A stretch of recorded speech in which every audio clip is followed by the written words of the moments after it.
Good evening, and thank you so much for joining us for our School of Music Instrumentalist Music Chat with 4 School of Music students today. We're very excited to welcome you, whether you're someone who has been admitted both academically and artistically to the School of Music, whether you're someone who's considering doing a double major or a minor, or someone who is simply interested in continuing to have music be an important part of your life once you come to college. We will have our students today. We also have some students who are joining us in the chat section, so please feel free to introduce yourself if you're here with us today to join us and answer questions in the chat session. So without further ado, I would like to introduce our moderator, Yasemin Izarpana, who will be moderating our session today. So Yasemin, take it away. Hi everyone, thank you so much for joining our panel. We are very excited to answer your questions, so please, as you think of them, put them in the chat and we'll do our best. I'll go ahead and get started with introductions. My name is Yasemin. I am a senior piano performance major here. I also have minors in math and entrepreneurship. I'm also involved in some piano organizations here, such as the Keyboard Association and MTNA. Hey guys, my name is Chris King. I'm a double major on viola, music performance, and physics, and I'm also a sophomore, and I'm involved in Ultimate Frisbee. Hi, my name is Jade. I'm a junior music industry major, and I play clarinet, and I am an undergraduate office assistant in the School of Music admissions office.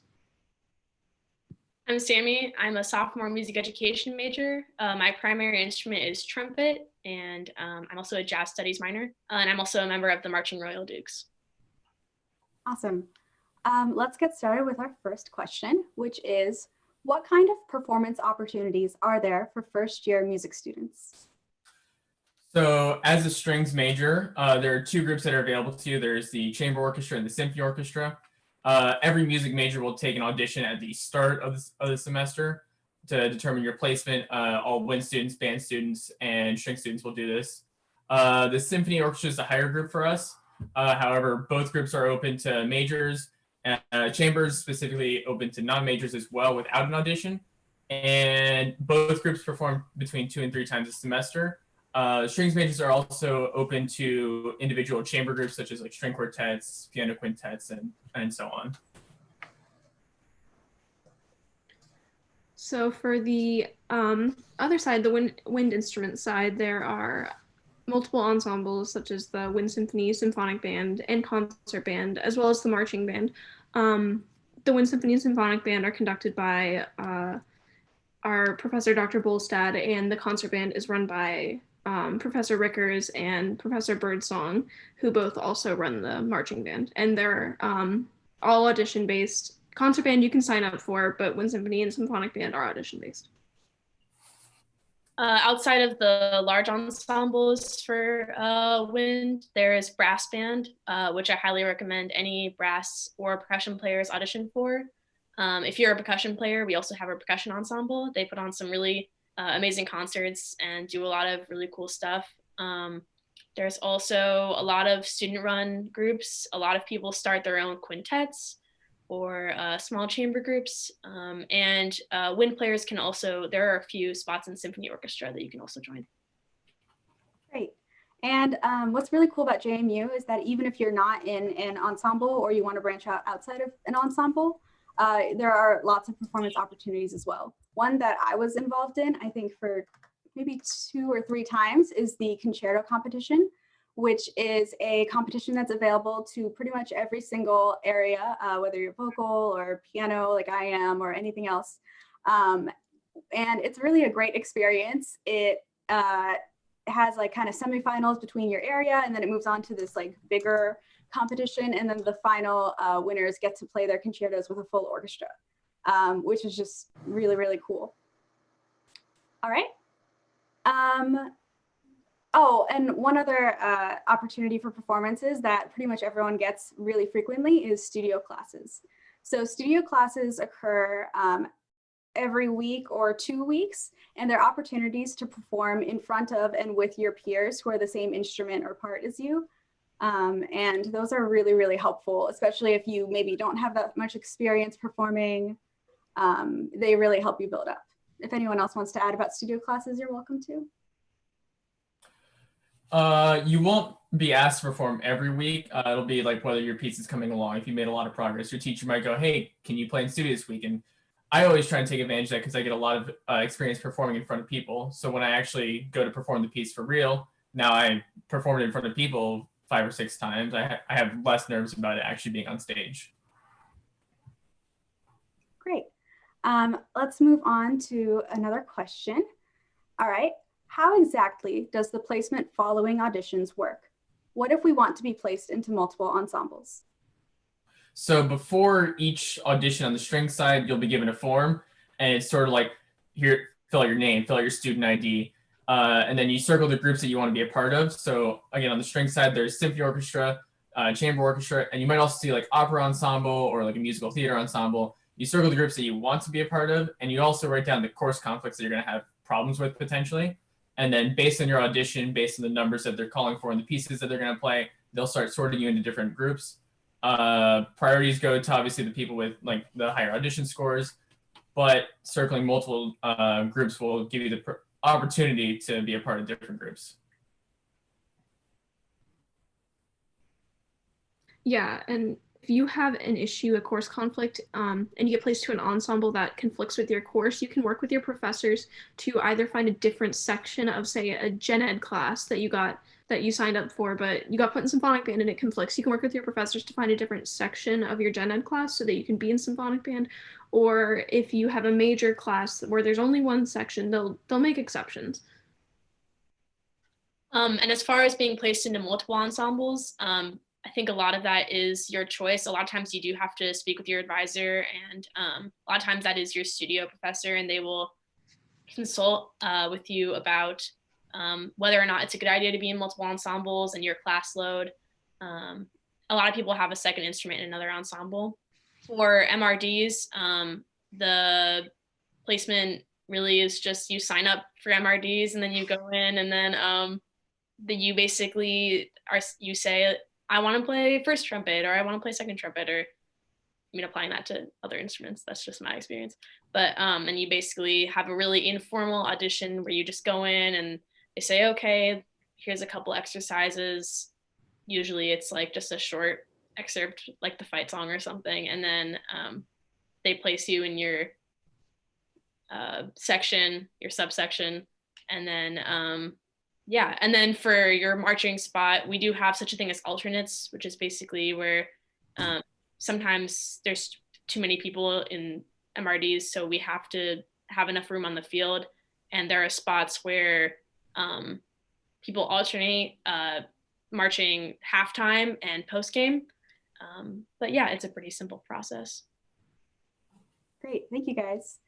I don't have anything to add. Piano is a little different when it comes to ensembles. The kind of the biggest performance opportunities we get is often in accompanying, which can be in an ensemble, it can be with another individual, so it's pretty flexible. Let's move on to another question. All right, this one is, what should I expect in my private lessons? So for the most part, every private lesson you're going to have is going to last around an hour, give or take, depending on whether you finish up or you're working on something right then. There's going to be a healthy mix between working on your solo rep and working on building your technique, whether it's through different etudes or watching yourself in the mirror and the professor giving you more comments on that. But expect around an hour of focused time dedicated towards that. Another interesting thing about that is sometimes your professors might be traveling, whether it's due to performance opportunity or some other conference. Most instruments and most studios have grad students that are in there, and they can usually sub in for a week to give a lesson or so. Yeah, and depending on your applied professor, some areas, especially in the wind area, I'm not too sure about the strings, but they have different kinds of technical exams, like small juries, if you will, where you'll basically give a performance of your scales or of etudes you've been working on that are performances outside of your end of semester final jury. So those are just kind of like checkpoints along the way throughout the semester for other grades. Yeah, a lot of studios do that, the technical exams. I know Trumpet Studio doesn't do that, but I also just want to quickly go back to the performance opportunities. I forgot to mention we have jazz band and jazz ensemble, which I'm surprised I didn't mention. Those are great too. Just wanted to say that. Yeah. And in my experience, something really cool about private lessons that I've seen here is that you really build an important relationship with your private teacher. I speak from my own experience and as a pianist being in other people's lessons. It's really cool to see how professors and their students really get along, and the professors do a really good job of meeting the students where they're at and then really understanding how much to push and how much to challenge. And there's like a really nice give and take that I've noticed here.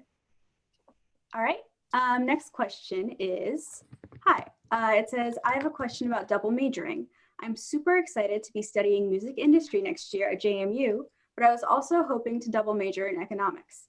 Can you talk about what it's like to do a double major or a minor while being a music major?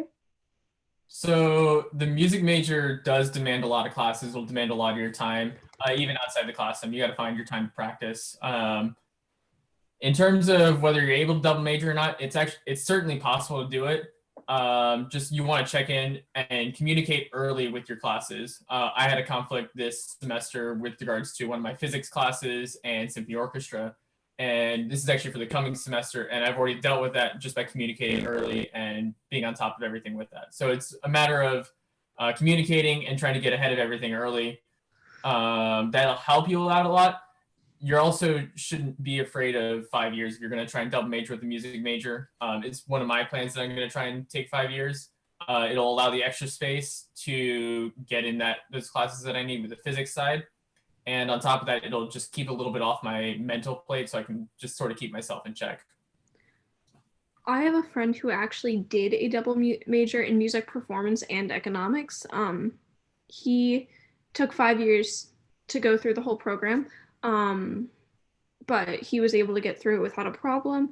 It is a lot of communication and creating time because the School of Business is on the opposite side of campus from the School of Music. So you quite literally have to plan for travel time in that regard.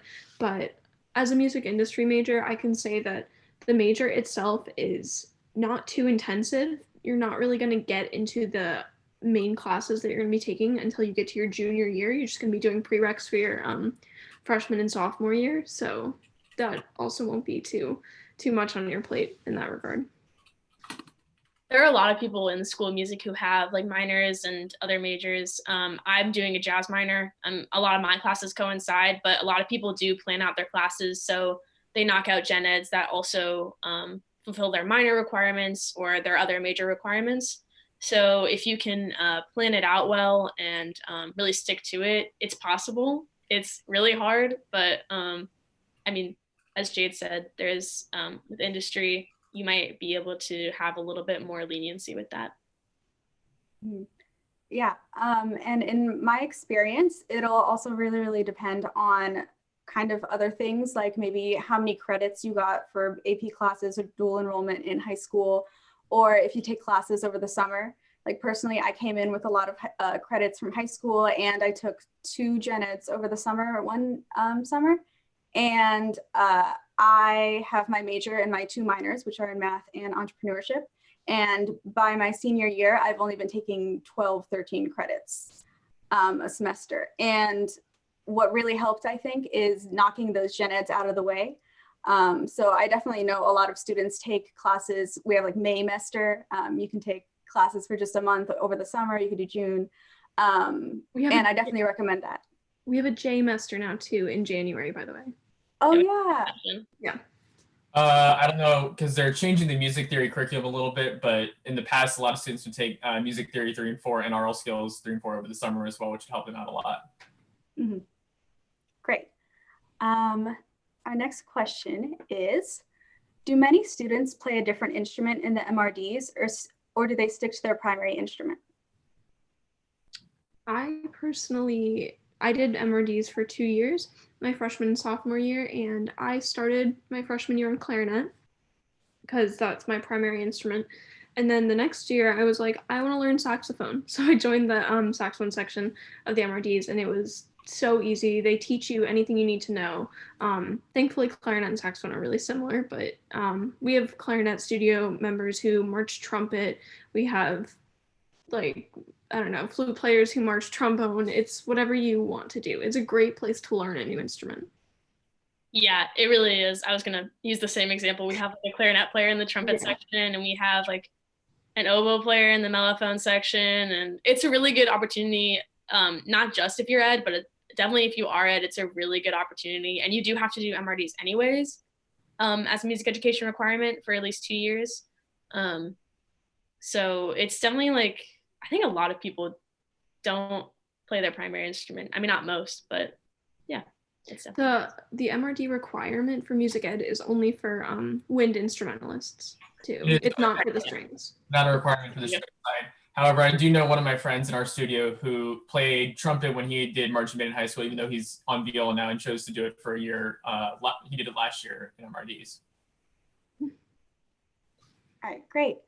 I have to ask Jade to start off this the answers to this next question. If anyone else has any answers, you're welcome to jump in. It says, is it at all possible to do a performance and education dual major in 4 years? So for that question, the only thing I would say is that you're going to be taking the same core music classes that an ed major and a that's like music theory, aural skills, all those classes and whatnot. Basically, when you get to the upper level, the only reason I would say probably not is because if you're planning to do 4 years, that means a whole semester is going to be dedicated to student teaching, which gives you 1 fewer semester to complete these requirements for 2 majors. Depending on how you space out all your classes, as a performance major, you have to take seminar classes. They've offered classes all about Berlioz or all about different topics, special topics, diving into them. So you have to take, I believe, 2 of those. You have to do a certain amount of chamber classes. And then with ed, there's all the tech classes, so you learn how to play instruments. So I wouldn't advise trying to do it in 4 years, but that would be specifically a good question for your advisor too, to help plan out your schedule if you want to do performance and ed. Sort of to piggyback off that, I know a lot of people that have tried to do that, and it's a lot of those extra requirements. The chamber music requirement in the strings area specifically goes from 1 semester to 6 semesters if you're doing education versus performance. And part of that's a lot of the reason why I know people have tried to do it and dropped both majors.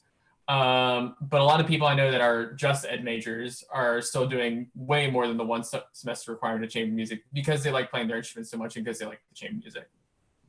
Yeah, I will say as an ed major, you do have to dedicate, if you're trying to graduate in 4 years, the last semester of an ed degree is student teaching. So you would not actually be on campus. So you'd be trying to fulfill the requirements of 2 majors within 7 semesters.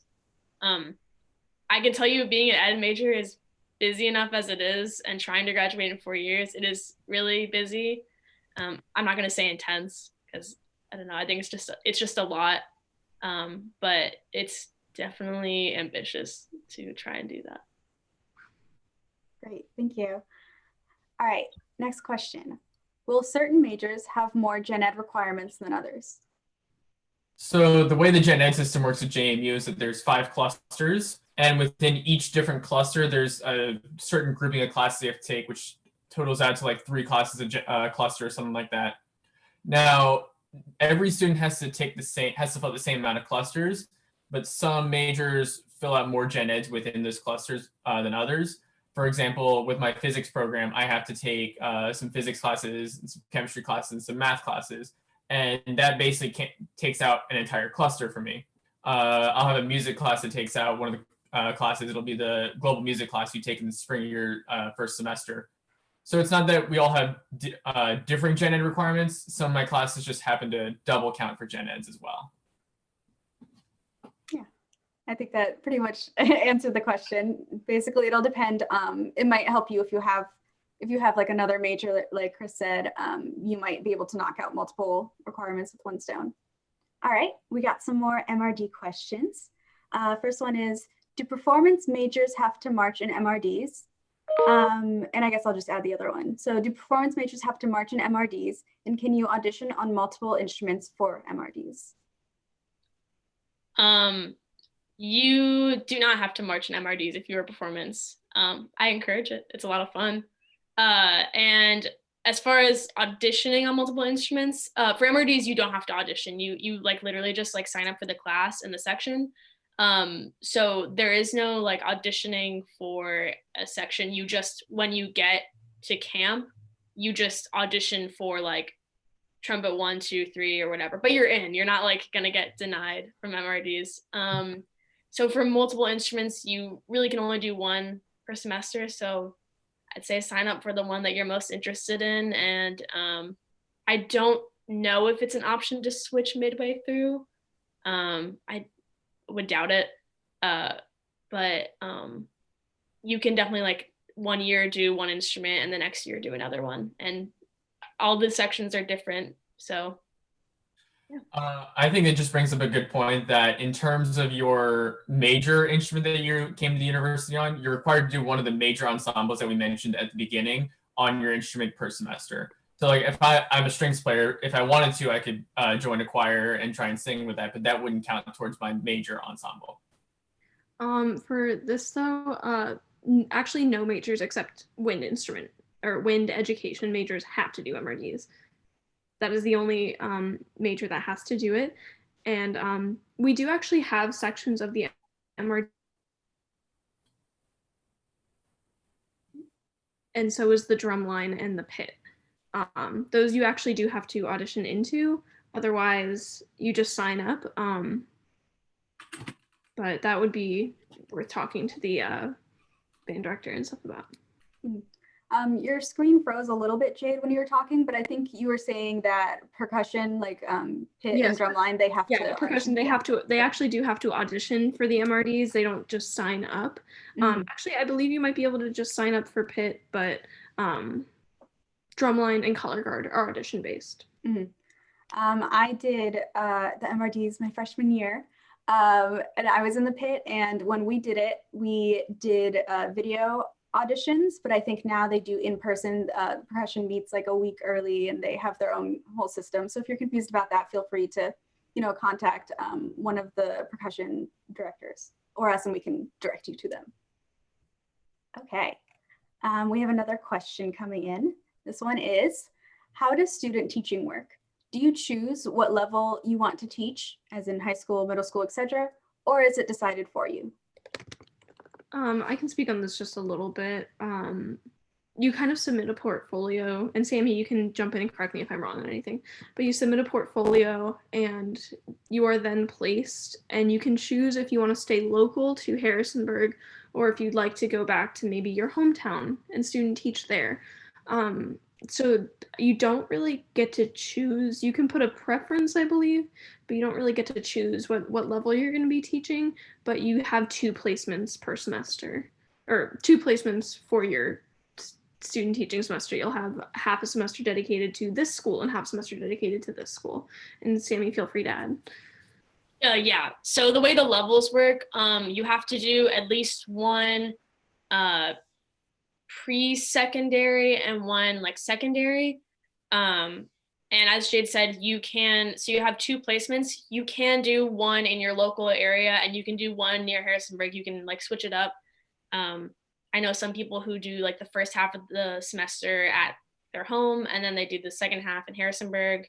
I believe the way the secondary thing works is you could teach like a middle school and a high school, or you could just teach maybe an elementary school and a middle school. You can do like a few variations, but there is like a line where it separates and you have to do, I think at least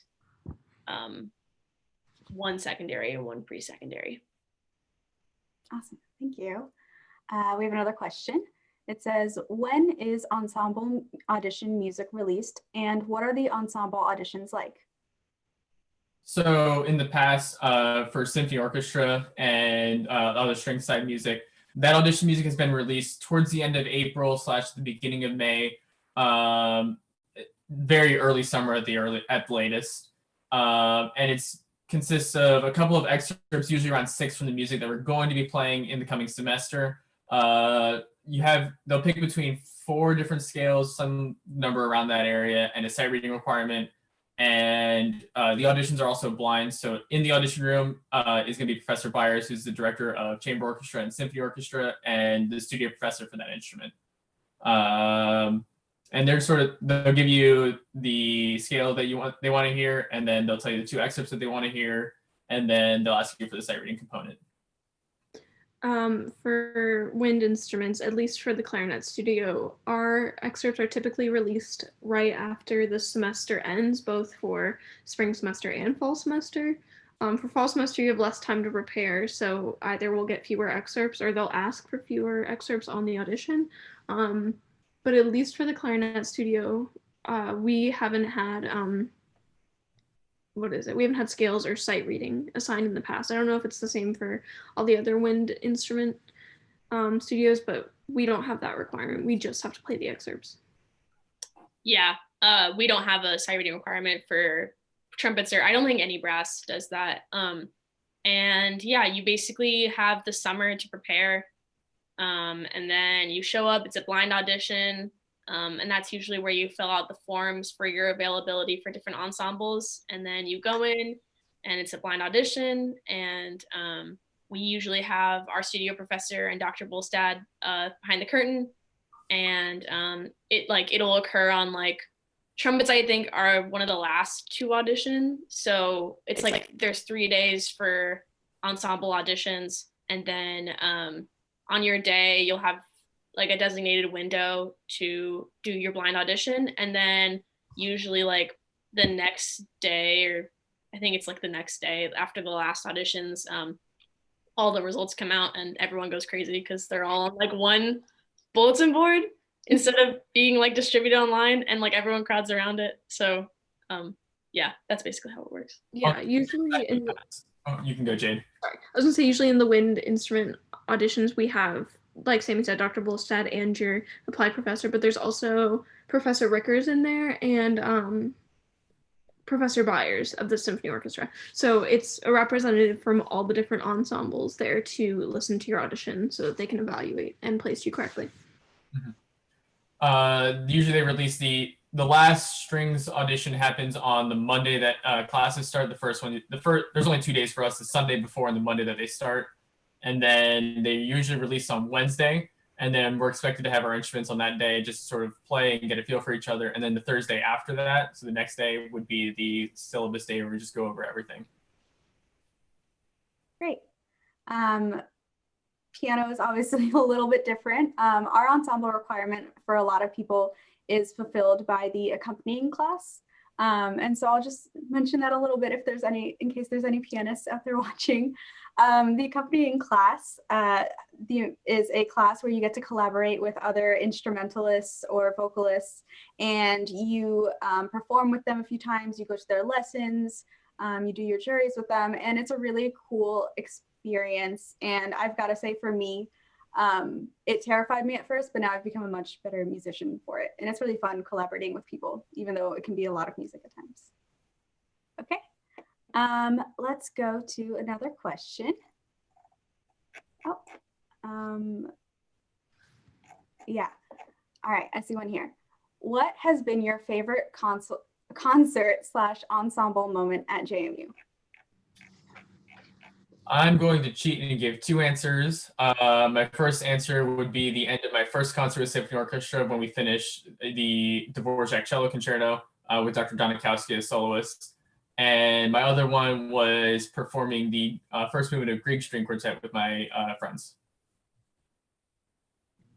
So I also have 2 favorite ensemble experiences. I performed Wine Dark Sea with the Wind Symphony at the All-State Band concert, I believe my freshman year, so in 2018 in the spring. And also the Wind Symphony last fall semester performed Urban Requiem by Michael Colgrass, and a lot of students got to stand up and solo in that. It was really, really awesome. It was a big saxophone quartet piece accompanied by ensemble, but it was an incredible piece. So yeah, I just want to say Urban Requiem was awesome. But my favorite experience, I'm in the jazz band, and we get to do these swing dance nights at a local restaurant called Havana, and they are so fun. I love doing them. They're just like basically the jazz band and jazz ensemble. We play 2 sets, and just it's at like a local restaurant called Havana Cafe, and they're just so fun. And a bunch of people come out and they dance, and it's just like a really fun time. And then we just play a bunch of catchy songs. Super fun. That's awesome. There are so many really, really fun concerts. As an audience member, I have to say one thing that I really look forward to every year is our Contemporary Music Festival, which is a week where there are large nightly performances in the concert hall from multiple different areas of the music department. And there's also student composer recitals and just lots of stuff. And we always have a guest artist, and it is a lot of fun. And you get exposed to stuff you never even considered to be music, and it's always great. All right. This next question is a little specific, so if you can answer it, feel free. Can you describe the composition program? So the composition program works a little differently than the other majors. You actually have to apply and audition for the composition program, and by that, on your audition day, if you've already had your audition day for composition, but if you're just going to learn. There, Jade. Sorry, could you guys hear me there? I think. Sorry, my internet keeps cutting out. So for composition, you'll have a separate audition, and you go into the audition room with the composition faculty, and you have a portfolio submitted, and then you just discuss with the faculty your portfolio a little bit. It's not an actual audition. You don't have to play your instrument or anything. You're just discussing what you submitted, and that program looks a little different, and you have different class requirements. You obviously have to take more intensive theory classes. I'm not exactly sure how they're going to do it now that they're changing the theory curriculum, but I know in the past composition majors have had to take classes like form and analysis and other analysis classes for music theory for obvious reasons. And you take composition lessons with the composition faculty, Dr. Haney and Dr. Ginnivan, and you alternate semesters with either semesters or years. You alternate who you're studying with. Yeah, as far as I understand it, there's at least you are basically part of 2 studios to whatever your primary instrument is, and then whatever studio your composition professor. And that might be, I know there's Dr. Haney and Dr. Ginnivan. You also might have one of our assistant or adjunct faculty who are all qualified and great. And you'll study with them and basically work on your compositions. Yeah, and you do have a weekly lesson too with them, as well as your primary instrument lesson. You have 2 lessons a week. One of the important things that happens with that is the student composer recital that was mentioned earlier. Basically, you'll be responsible for, if you compose a string quartet, getting a string quartet together and getting them to perform your music at a student composer recital. They happen once in the fall, twice in the spring. And it's not that hard to get a group of people together for the most part. I know at least on the string side, we're all very excited to play each other's music, everyone's new music. I performed in 3 of them so far, and all of them have been great performance opportunities for me. Great. And I want to give a shout out to my friend's organization that she made this year for composition. She's a composition major, and so she started this organization. I can't remember the official name of it, but basically what they do is they get together and they share just works in progress and music that they're just working on and maybe aren't confident enough to show their professors or just submit to something, but they all get together and talk about it and give each other feedback. And they had some events, they had this kind of 24-hour challenge where they had to compose a piece within a certain amount of time, and then they gave it to people to learn within 2 hours, and they had this little concert and they had food, and it was super cute, a really fun opportunity for the performers and musicians. So if you are trying to get into composition, I recommend joining that organization. Great. Great. Thank you guys so much. Thank you to our panelists for answering questions. Thank you so much to you guys for commenting, and thank you for everyone who helped set this up. We really enjoyed talking to you all. And if you have any more questions, please feel free to email us. Our emails are in the chat. So I guess we'll be signing off. Thank you so much. Bye.